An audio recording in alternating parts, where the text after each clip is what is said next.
नहीं है, बस चुनाव आयोग की कार्य प्रणाली से दिक्कत है। टारगेट करके वोटों को काटा जा रहा है। वो कह रहे हैं हमारे कुछ ऐसे वोट हैं उनको निशाना बनाकर काटने का प्रयास पहले भी किया गया है और अब एसआईआर जो होगी उसके माध्यम से भी किया जाएगा। रानू जी, आपके सभी दर्शकों को नमस्कार, वंदे मातरम, जय हिंद। अभी मेरे साथी प्रवक्ता शर्मा जी जो बात कह रहे थे, उनसे लग रहा था कि कांग्रेस पार्टी की जमीनी पहुंच बिल्कुल खत्म हो चुकी है। ना तो उनके अब बीएलओ बचे हैं, ना वहां पर वो पब्लिक से किसी भी तरह की कोई कनेक्टिविटी रखते हैं। अपने ही बयान के माध्यम से उन्होंने ये चैनल पर प्रूव कर दिया कि हमारे वोटर्स के पास हम जाते ही नहीं है।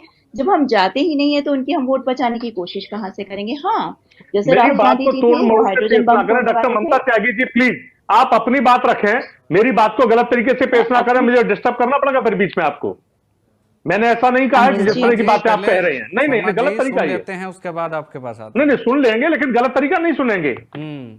कि हमने ये गलत कह दिया। जो हमने कहा है उस शब्द को कहिए ना, फिर कहना है तो। हम्म।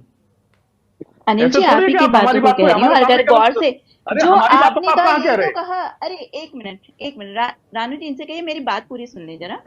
रानू जी, आपके सामने और सभी दर्शकों के सामने कह रही हूँ, कांग्रेस प्रवक्ता ने कहा कि इनके बीएलओ जाएंगे, लोगों से मिलेंगे, अपनी वोटर कंफर्म करा लेंगे, लेकिन हमारे उन वोटर्स का क्या होगा जिन पर कोई अप्रोच नहीं करेगा। तो इसका मतलब निकलता क्या है अनिल जी? इसका मतलब ये निकलता है कि आप अपनी जनता से या बीएलओ से लोग मिल नहीं रहे हैं। तो खुद समझिएगा ना। अब आगे मैं अपनी बात पूरी रख दूं, मैं यहाँ पर कहना चाहती हूँ। देखिए, एसआईआर यानी special intensive revision of voter list एक सामान्य प्रक्रिया है जो की जाती है कि जिससे जो लोगों के वोट दो जगह हैं या जो लोग मृत हो चुके हैं उनकी वोटों को हटाया जा सके और नए लोगों को जोड़ा जा सके। इस निष्पक्ष चुनावी प्रक्रिया में भी विपक्षी पार्टियों को राजनीति क्यों दिख रही है, पहले आपको ये सोचना होगा। क्यों? क्योंकि उन्हें लगता है कि उनकी जो इनसिक्योरिटी कहते हैं ना, कि ये भावना कि वो हार जाएंगे, और इसी भावना के डर से, जैसे भूत आया चीते कही जाती है, इन्हें ये लगता है कि ऐसा ही यार अगर हुआ तो वो हार जाएंगे, और उसी का वो इनसिक्योरिटी भावना एसआईआर के विरोध में दिखाते हैं। लेकिन समझिएगा, किसी भी देश की चुनाव प्रणाली या किसी भी देश का लोकतंत्र वहां की हम्म। वोटर लिस्ट पर बहुत ज्यादा निर्भर करता है। क्योंकि जो योग्य व्यक्ति है, जो भारत का नागरिक है, उसकी वोट छूटनी नहीं चाहिए, उसकी वोट कटनी नहीं चाहिए।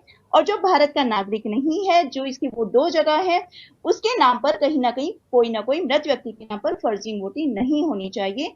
एसआईआर का लक्ष्य यही होता है। और सिंपल से, हम्म। सीधे से लक्ष्य को मैं नहीं जानती विपक्षी पार्टियां क्यों नहीं समझना चाहती। और दुख की बात क्या है, देखिए, जब महाराष्ट्र इलेक्शन हुए, सबसे ज्यादा चुनाव धांधली का आरोप विपक्षी पार्टियों ने लगाया। फिर उसके बाद में जब बिहार में एसआईआर आई, तो इन्होंने कहा कि हम एसआईआर को विरोध नहीं करते, लेकिन हम उसके टाइमिंग का विरोध करते हैं। हम्म। अब जब इतने एडवांस में एसआईआर इंप्लीमेंट होने के लिए पूरा कार्यक्रम या पूरा एक प्लानिंग सामने रख दी गई, तो अब हम ये कहते हैं कि हम एसआईआर का भी विरोध करते हैं।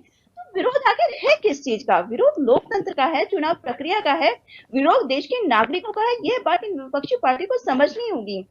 ये एक पोर्टल है और एक चैनल है जस्ट वेरिफिकेशन के लिए। तो सही चुनावी प्रक्रिया, सही चुनावी लिस्ट, सही लोकतंत्र, सही जनता की आवाज देश ठीक की है। जनता की ठीक है लोकतंत्र ममता तक जी। जानी चाहिए। और एसआईआर का